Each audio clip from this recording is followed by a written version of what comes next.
का उपदेश दिया है। और दो ऐसे चर जो बड़े विश्वसनीय थे, उनको वशिष्ठ जी ने समझा करके भेजा है कि तुम कैकेयी नरेश जा करके भरत को बुला करके लाओ, और भरत को केवल इतना कहना कि गुरु बुलाए पठे। केवल गुरु ने बुला करके भेजा है। यहाँ की किसी भी तरह की समाचार को भरत को पता नहीं चलना चाहिए। दो चर गए हैं कैकेयी नरेश के यहाँ। वहां भरत जी नित्य प्रति जब रात्रि में सोते थे तो बड़े भयानक सपने देखते थे। प्रातः जगते थे तो परिवार की कुशलता के लिए, परिजनों की कुशलता के लिए, भाइयों और पिता की कुशलता के लिए नित्य प्रति शिवाभिषेक करते थे, शंकर जी का अभिषेक करते थे और उनसे प्रार्थना करते कि ये सभी कुशल से रहें। इधर जब धावक पहुंचते हैं, चर पहुंचते हैं, तो भरत जी से कहते हैं कि भरत आपको गुरु वशिष्ठ ने बुलाया है। भरत जी को शंका हो जाती है कि गुरु वशिष्ठ जी को बुलाने की क्या जरूरत पड़ी, तो महाराज भी बुला सकते थे। चरों से बहुत पूछा है, परंतु उन चरों ने भरत जी को वहां कुछ बताया नहीं। बोले हमें केवल इतना ही आदेश हुआ है कि भरत जी को कहो तुरंत वहां से अयोध्या। भरत जी विलंब न करते हुए वहां से चल करके अयोध्या पहुंचे हैं। अयोध्या में प्रवेश किया है तो उनको बड़ी ही विचित्र अयोध्या की स्थिति दिखाई दिया है। जितने भी घर थे उनको लगा कि ये मसान है, घर मसान जन परिजन भुगता। और जो अपने लोग जो नित्य प्रति भरत सोचते हैं कि जब हम गलियों से निकलते थे तो हमारी आरती होती थी। अपने सभी जितने अयोध्यावासी थे अपने द्वार सजाते थे, आज राजकुमार निकलेंगे, उनकी आरती की तैयारी करते थे। और आज जब भरत जा रहे हैं अयोध्या की गलियों से तो परिजन जो है भूत की तरह खड़े हैं, एकदम एकटक। घर मसान जन परिजन भूता, बागन बेल बिटप कुमलाही, सरित सरोवर देख न जाए। बागों की जो बेलें हैं वो कुमलाते हैं, सरोवरों का जल सूख गया है। ऐसी स्थिति अयोध्या की देखा, विकट स्थिति। भरत को लगा क्या हो गया मेरी अयोध्या को। उनके मन में आया कि कौन, क्योंकि पिताजी कैकेयी जी को बहुत स्नेह करते थे तो पिताजी वहां मिल जाएंगे। जहां महाराज दशरथ होंगे, माँ कैकेयी होंगी, वहां राम जरूर होंगे। और जहां राम होंगे वहां कौशल्या भी होंगी, लखन भी होंगे, सब होंगे, माँ सुमित्रा भी होंगी, सब एक जगह मिल जाएंगे। क्योंकि ऐसे संकट के काल में सभी एक जगह मिल जाने की ऐसे भाव लेकर के भरत कैकेयी के महल की तरफ गए हैं। कैकेयी ने कहा है भरत को आरती लेकर के सजा करके भरत की आरती करने के लिए गई है। आज अयोध्या में एक ही थोड़ा प्रसन्न है, वो कैकेयी, और दूसरा मंथरा। सभी बड़े दुखी हैं।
ऐसा करम कर दिया अब किसी के करम की जरूरत नहीं। उंगली वाले ने ऐसा करम कर दिया अब किसी के करम की जरूरत नहीं। नैनों से नैना मिले हम उनके हो गए, नैनों से नैना मिले हम उनके हो गए, अब किसी के रकम की जरूरत नहीं। ओ मुरली वाले ने ऐसा करम कर दिया अब किसी के करम की जरूरत नहीं। मुरली वाले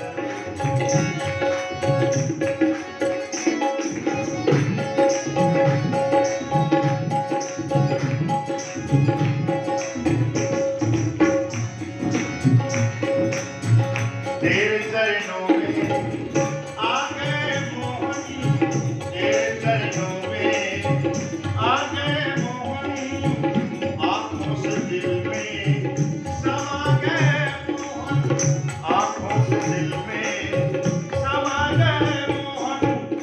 अब किसी और चाहत की परवाह नहीं, अब किसी और चाहत की परवाह नहीं। हो मुरली वाले ने ऐसा करम कर दिया अब किसी के करम की जरूरत नहीं। हो मुरली वाले ने ऐसा करम कर दिया अब किसी के करम की जरूरत नहीं।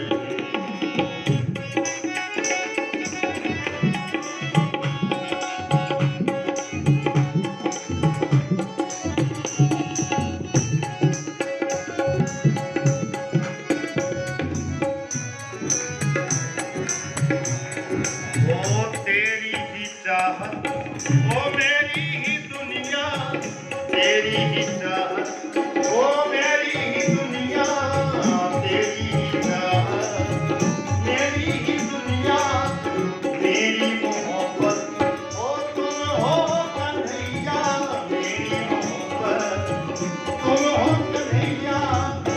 अब किसी और दिलवर की चाहत नहीं, अब किसी और दिलवर की चाहत नहीं। हो मुरली वाले ने ऐसा करम कर दिया। श्री महंत रामदास जी ने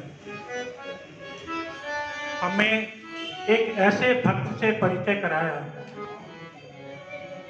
अब कहते हैं ना कि भक्त में इतनी शक्ति होती है कि भगवान भी उसके आगे झुकना ही पड़ता है। तो वही आज केवट ने पता है चरण क्यों धोए और रात को क्यों धुलवाने भी पड़े। केवट वही एक भक्त जिसने कंडीशन रखी, नहीं पैर से छूने से अहिल्या पत्थर भी अहिल्या बन गई थी, तो मेरी नैया को अगर कुछ हो गया तो वो कंडीशन भक्त की, उस भक्त की कंडीशन ने राम भगवान को भी मजबूर किया कि वो उसके चरण तक और पुनः कामत से धो पाया। आज कथा व्यास पे विराजमान महंत श्री रामदास जी ने हमें एक ऐसे स्थिति से जहाँ पर कि एक भक्त भगवान की नैया कोई भी पार लगाने के लिए तैयार बैठे और वहाँ से चित्रकूट के और उसी में एक चित्रकूट पे आने के उपरांत भरत भी तैयारी कर रहे हैं चित्रकूट के लिए। तो इसी भरत की तैयारी के लिए क्या ऐसा नहीं होना चाहिए कि जब भरत अयोध्या से चित्रकूट के लिए निकले तो वो राम नाम का जप तो करे बिना मानेंगे नहीं। उसी जप में शामिल होने के लिए कल प्रातः 10 बजे से और 3 बजे तक, 3 बजे पर कथा शुरू हो जाती है, तो आज के विश्राम के बाद 10 बजे से 3 बजे तक निरंतर राम नाम का जप इसी प्रांगण में रहेगा। तो उसी राम नाम के जप में जो भी सम्मिलित होना चाहे वो अपने नाम पंडित जी को लिखवा सकते हैं, अन्यथा यहाँ पर आके वो उसी जप में शामिल हो सकते हैं। कोटि के संत कथावाचक महाराज जी के चरणों में मेरा शत नमन है। सभी भाई बंधु भ्राता भगिनी जो यहाँ उपस्थित है सभी को मैं नमन करती हुई मैं तो सिर्फ 2 शब्द अपने मन की बात कहना चाहूँगी कि इस तरह महाराज जी के मुख अरविंद से जो हम कथा सुन रहे हैं रामायण, एक एक कितनी सरल और सौम्यता के साथ वो एक एक वाक्य एक एक शब्द सीधा हमारे भेजे में जा रहा है। मैं ये कहूँगी क्योंकि ये जो श्रवण कथा करना कथा का, वैसे तो आजकल सॉफ्टवेयर का ज़माना है, सबके हाथ में सब हर समय विद्यमान है सब कुछ, लेकिन इस तरह से ऋषि मुनियों के मुख से श्रवण करना और वो हमेशा हमेशा हमारे हृदय पटल पर मस्तिष्क पटल पर विद्यमान रहता है। हमारी भारतीय संस्कृति की यही परंपरा रही है। हमारे शास्त्रों में बहुत ज्ञान भंडार है। रामायण हमारे लिए जीवन के लिए एक आदर्श है। हम सब जानते हैं, हम अब जाने अपने जीवन की रामायण, हम अपने जीवन को टटोलें तो हमें लगता है हम किस पात्र का अनुकरण कर रहे हैं। रामायण में जितने भी पात्र वर्णन हुआ है तो हम किस तरफ चल रहे हैं, और हमने सदा देखा है जो त्यागी हैं तपस्वी हैं वही ऋषि मुनि और वही महान विभूतियाँ वही महापुरुष कहलाए हैं। तेरी आरती उतारो हे राजा राम, तेरी आरती उतारो, आरती उतारो प्रभु तन मन वारो, आरती उतारो प्रभु तन मन वारो, हे राजा राम तेरी आरती उतारो, हे राजा राम आरती उतारो। कनक सिंहासन राजत जोरी, कनक सिंहासन राजत जोरी, दशरथ नंदन जनकी किशोरी, दशरथ नंदन जनक किशोरी, युगली छवि को सदा निहारो, युगल छवि को सदा निहारो, हे जननी चरण विराजत मैं शुद्ध रजनी, इन्हीं चरणों में मैं जीवन वारो,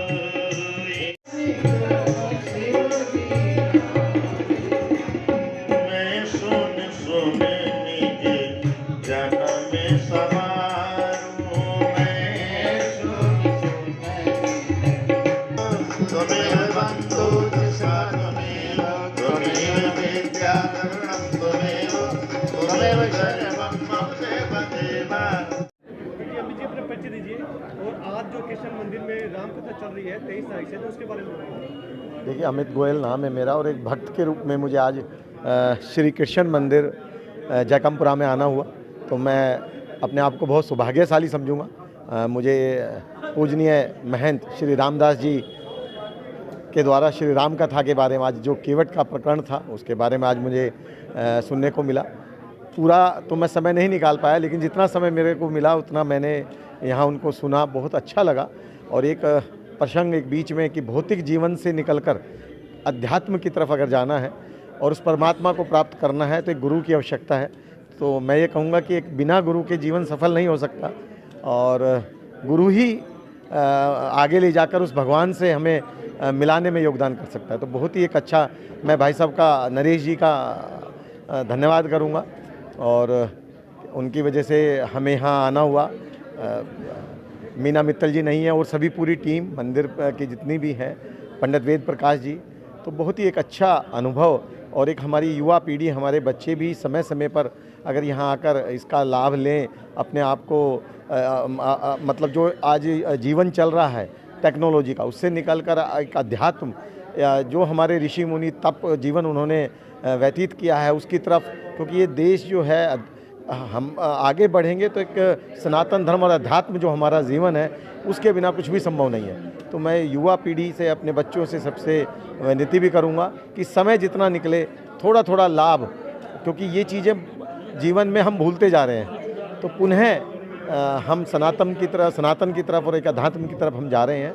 बहुत अच्छा लग रहा है और मैं पुनः सभी का आभार व्यक्त करूंगा। और मुझे ये सौभाग्य एक भक्त के रूप में यहाँ मिला आने का, और बहुत ही प्रसंग रहे हैं। केवट के बारे में भी मैंने थोड़ा सा सुना और पढ़ा, जैसा कि एक भक्त की इच्छा भगवान से मिलने की हुई, तो एक बड़ा भगवान ने भी उसको कहीं ना कहीं किस रूप में, कौन से युग में आकर उसको दर्शन दिए, किस तरीके से समुद्र को पार करने के लिए श्री राम जी ने जब उनसे केवट से, नाविक से विनती की, तो उन्होंने कहा कि मैं आपके पहले चरणों का मुझे जल पैर धोकर पीना है, उसके बाद मैं आपको ये यहाँ से अपने नाव में आगे लेकर जाऊँगा। तो ये बहुत से प्रसंग हैं। बहुत ही अच्छा लगा कि एक भक्त की मुराद कई उसके बाद पूरी हुई और उनको भगवान श्री राम के दर्शन करने का अवसर मिला। तो मैं सभी का आभार व्यक्त करूंगा और उम्मीद करूंगा कि मैं भी समय निकाल कर राम कथा में भाग लेता हूं। और मैं एक विनती और भी करूंगा कि 9 फरवरी से 15 फरवरी तक पूजनीय स्वामी जी अवसली पार्क सेक्टर 29 में कर रहे हैं। उनका समय 3 बजे से 6 बजे तक है। तो मैं गुरुग्राम वासियों से निवेदन करूंगा कि सभी लोग श्री राम कथा का वहाँ भी लाभ लें। उसका 9 फरवरी से 15 फरवरी समय 3 बजे से 6 बजे तक लेजर वैली पार्क सेक्टर 29। पूजनीय महाराज जी आ रहे हैं, स्वामी अवधेशानंद जी, तो उसका भी लाभ आप सभी लें। जय श्री राम। इस मंदिर की स्थापना जो है सन 1965 में हुई। बहुत छोटा सा मंदिर था और लिमिटेड मूर्तियां थी। उसके पश्चात 1972 के अंदर जब श्री H.C. गुप्ता, जो मौजूदा नरेश चंद्र गुप्ता के पिताजी थे, उनके सहयोग से, प्रयत्न से ये नीचे का हॉल बना, जिसके के अंदर आज कथा हुई है। इसके पश्चात ऊपर हॉल बना 1996 में। इस तरह मंदिर में दिन ब दिन प्रोग्रेस होती रही और स्वामी प्रेमानंद जी जो यहाँ के मुख्य वो थे, आते जाते थे। और 2005 में उन्होंने समाधि लेने के पश्चात यहाँ पर मंदिर में पुनः जो है कार्य हम समिति ने संभाला और मंदिर के सारे कार्य को दिन ब दिन अब तरक्की पर है। परिचय दीजिए अपना। मेरा परिचय जितेंद्र शास्त्री। सर जी, आज जो कृष्ण मंदिर में राम कथा चल रही है, 23 तारीख से चल रही है, तो क्या कहना चाहोगे इसके बारे में? ये हमारी भावी पीढ़ी के लिए संस्कारजन्य है। ऐसे ही संस्कार मिलते हैं। और जब हमारे ज्ञान को भी जब कुछ धूल चढ़ जाती है, तो इस प्रकार के कार्यक्रम उस धूल को हटाते हैं और नया ज्ञान उपजाते हैं। एक गीता में आता है, इमं विवस्वते योगम प्रोक्तवान हमें विवस्वान वन में इमं प्राप्यते योगम महता योगेन। तो बहुत समय होने पर, जब समय हो जाता है तो हमारे ज्ञान में कुछ धूल चढ़ जाती है, कुछ पुराना हो जाता है, उसमें रुचि कम हो जाती है। तो इस प्रकार के आयोजन होने से वो धूल हट जाती है और एक नई ऊर्जा हमारे ज्ञान के साथ आ जाती है। शास्त्री, जैसे नई पीढ़ी आ रही है, उनको इस बारे में नहीं पता, तो उनको क्या संदेश देना चाहोगे आप? मैं कहना चाहूँगा अपनी माताएं, बहनों से, भाइयों से कि वो अपने बच्चों को साथ लाएं। इस प्रकार जब वो सुनेंगे ऐसे ज्ञान को, तो वो ज़रूर उससे लाभान्वित होंगे। क्योंकि रामायण एक ऐसी है, इसमें बच्चे से लेकर और वृद्ध तक सबके लिए ज्ञान है। जैसे हम प्रभु के एक रास्ते को भी अपना लें तो वही हमारे लिए कल्याणकारी हो सकता है। धन्यवाद। आज कृष्ण मंदिर में जयकमपुरा में ये आयोजन हुआ है, ये बहुत ही अच्छा है। और हमें अगर अपनी संस्कृति को जीवित रखना है तो इस तरह के आयोजन होने ज़रूरी हैं। हमारे आने वाली जनरेशन को, हमारे बच्चों को इस चीज़ की बहुत ज़रूरत है। उनको ये पता लगे कि हमारी संस्कृति क्या है, हमारे पूर्वजों ने कैसे किया, हमारे आगे आने वाले जो ऑफस्प्रिंग है, आने वाली जो संतान है, उनको ये पता लगना चाहिए कि हम अपने धर्म को कैसे बचा सकते हैं। अगर ऐसे आयोजन होते रहेंगे और हमारे बच्चे आते हैं और वो इस चीज़ को सुनते हैं तो उनके अंदर एक जागृति आएगी, वो भी धर्म के नाम पे आगे बढ़ेंगे और अपने देश को आगे बढ़ाएंगे। धन्यवाद।